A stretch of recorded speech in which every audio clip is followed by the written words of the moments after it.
قرآن T V کی معزز ناظرین السلام علیکم۔ امام مہدی کا ظہور کب ہوگا؟ جس میں مختلف حوالوں اور بنیادوں کو پیش کر کے یہ دعویٰ کیا گیا ہے کہ 2-3 سالوں میں امام مہدی کا ظہور ہوگا، اور یہ دعویٰ کیا گیا ہے کہ سن 2026 یا 2025 میں امام مہدی کا ظہور ممکن ہے۔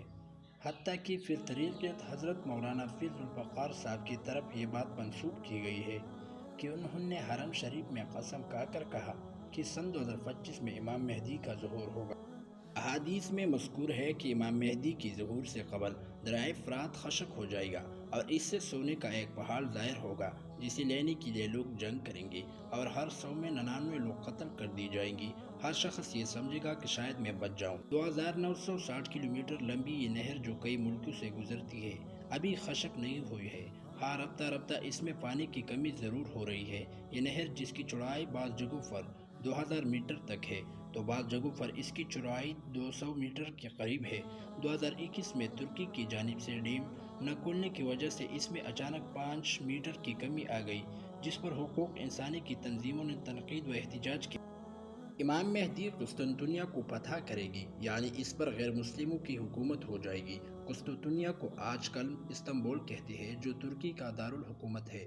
ترکی کی موجودہ صورتحال سے ایسا نہیں لگتا کہ 2-3 سال میں ہی ایسا حالات آ جائے کہ اس پر غیر مسلموں کا تسلط ہو جائے اور پھر امام مہدی اسے فتح کرے۔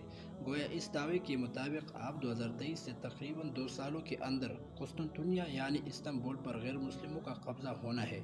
عالمی حالات پر سنجیدہ نظر ڈالنے سے کیا اس کم وقت میں یہ سب کچھ ہونا ممکن دیکھ رہا ہے؟ بلکہ اس وقت ترکیہ ایک مضبوط ملک کی حیثیت سے متعارف ہے، دنیا کی 70ویں ابھرتی ہوئی معیشت ہے اور ترک فوج نیٹو کی دوسری بڑی آرمی ہے۔ امام مہدی کی ظہور سے پہلے مسلمان اور روم کے عیسائی مل کر اپنے دشمن سے جنگ کریں گے۔ اس کے بعد عیسائیوں کا دعویٰ ہوگا کہ یہ فتح صلیبی کی وجہ سے ملی ہے، تو مسلمان کہیں گے کہ یہ فتح اللہ کے فضل سے ملی ہے، اور مسلمان صلیبی کو توڑ دیں گے، جس کی وجہ سے عیسائی معاہدہ توڑ کر مسلمانوں سے جنگ کریں گے، اور یہ بہت ہی خطرناک جنگ ہوگی۔ مسلم بادشاہ کی شہادت کے بعد عیسائی ملک شام پر قبضہ کر لیں گے اور ان کی حکومت خیبر تک پھیل جائے گی۔ اب تک ایسی کوئی جنگ ہوئی نہیں، اور ابھی جبکہ سب کے سب مسلمانوں کے خلاف ہی متحد ہے۔ روم کی نصاری کے مسلمانوں کے ساتھ متحدہ ہو کر دشمن سے مقابلہ کرنا اور پھر خود ان میں باہمی جنگ کا چڑھ جانا، اور روم کے نصاری کا ملک شام سے خیبر تک حکومت قائم کر لینا، یہ سب کچھ اب صرف 2 سال میں کیا ممکن ہے؟ حالات کی روشنی میں اسے عقل تو تسلیم نہیں کرتی ہے۔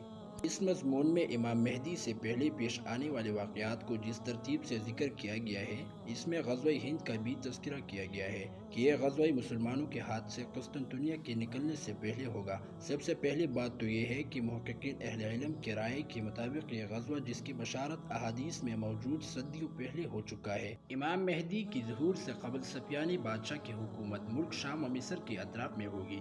اس کا نام عبداللہ ہوگا۔ وہ حد درجہ ظالم ہوگا، مختلف علاقوں میں قتل و غارت گری مچائے گا، عورتوں کی پیٹ چاک کرے گا، بچوں کو قتل کرے گا۔ اسی جب امام مہدی کی خروج کی اطلاع ملے گی تو مدینہ پہنچ کر قریش اور انصار کی نسلوں پر تلوار اٹھائے گا اور سینکڑوں لوگوں کو قتل کر دے گا۔ اس کی خوف سے لوگ مکہ چلے جائیں گے تو ان کا پیچھا کرتی ہوئی اپنی فوج کی ہمراہ مکہ کی طرف روانہ ہوگا۔ ابھی وہ راستے میں ہوگا کہ مقام بیدا پر اس کی فوج سمت زمین میں دنسا دیا جائے گا۔ عالمی قوانین اور عالم عرب بالخصوص سعودی عرب کی جس طرح حکومت ہے، اس سے ایسا نہیں لگتا ہے کہ 2-3 سال میں شام و مصر کے علاقے میں کوئی ایسا بادشاہ آ جائے جسے سعودی عرب کی حدود میں داخل ہونے کی طاقت ہو، اور وہ ہر طرف ظلم و بربریت کرتے ہوئے مدینہ پہنچ کر ظلم کا بازار گرم کرے گا۔ یہاں یہ بات بھی قابل ذکر معلوم ہوتی ہے کہ بہت سے لوگ امام مہدی کے ظہور کو جلد ثابت کرنے کے لیے یہ دعویٰ بھی کرتے ہیں کہ صفیانی بادشاہ جس کی امام مہدی کے ظہور سے قبل حکومت ہوگی، اس کی حکومت قائم ہو چکی ہے، کیونکہ صفیانی کا اصل نام عبداللہ ہوگا، اور شاہ اردن عبداللہ ثانی الحسین کو مذکور صفیانی قرار دیتے ہیں۔ لیکن یہ بات کسی طرح قابل قبول نہیں ہے۔ نہ تو احادیث میں مذکور خود و خال ان پر منطبق ہوتے ہیں، اور نہ ہی اوصاف اور نہ نسبی نسبت میں یہ صفیانی کی ممثال ہے۔ جس صفیانی کا تذکر احادیث میں ہے وہ ابو سفیان بن حرب کے پوتے خالد بن یزید کی نسل سے ہوگا، اس لیے صفیانی کہا گیا ہے، جبکہ شاہ اردن عبداللہ ہاشمی ہے۔ حضرت امام مہدی 2 سال حضرت عیسیٰ علیہ السلام کے ساتھ گزاریں گے، اس کے بعد ان کی طبع وفات ہو جائیں گی۔ ان کی نماز جنازہ حضرت عیسیٰ علیہ السلام پڑھیں گے اور بیت المقدس میں ان کی تدفین ہوگی۔ گویا امام مہدی کی ظہور کے 5 یا 7 سال کے بعد حضرت عیسیٰ علیہ السلام کا نزول ہوگا۔ روایت میں اس زمانے کی جنگوں کا جس انداز سے تذکرہ ہے، اس سے معلوم ہوتا ہے کہ اس وقت ماضی کی جیسی کی حالات ہوں گی اور آمنے سامنے کا مقابلہ ہوگا، جس سے سمجھ میں آتا کہ شاید موجود زمانے کی جدید اسلحہ اور آلات ختم ہو جائیں گی۔ کیا 2-3 سال میں ایسا ہوتا محسوس ہوتا ہے؟ اس مضمون میں یہ دعویٰ کیا گیا ہے۔ حضرت مولانا پیر ذوالفقار صاحب ہر سال حضرت مہدی کی تلاش کے لیے ہی مکہ مکرمہ تشریف لے جاتی ہے۔ میں سمجھتا ہوں کہ شاید یہ بات حقیقت کے خلاف ہو، کیونکہ جس سال یوم عاشوراء کو امام مہدی کا ظہور ہوگا، اس سال کئی واقعات خود یہ بتائے گی کہ اسی سال امام مہدی کا ظہور ہونے والا ہے۔ چنانچہ امام مہدی کے ظہور سے پہلے کی رمضان کی پہلی رات میں چاند گرہن اور نصف رمضان میں سورج گرہن ہوگا اور رمضان میں 2 مرتبہ چاند گرہن ہوگا۔ اور اسی سال حج کے موقع پر ذوالقعدہ کے مہینے میں قبائل کے درمیان میں معاہدہ شکنی اور جنگی ہوگی، چنانچہ حاجیوں کو لوٹا جائے گا اور منی میں خون ریزی ہوگی، بہت زیادہ قتل عام اور خون خرابہ ہوگا۔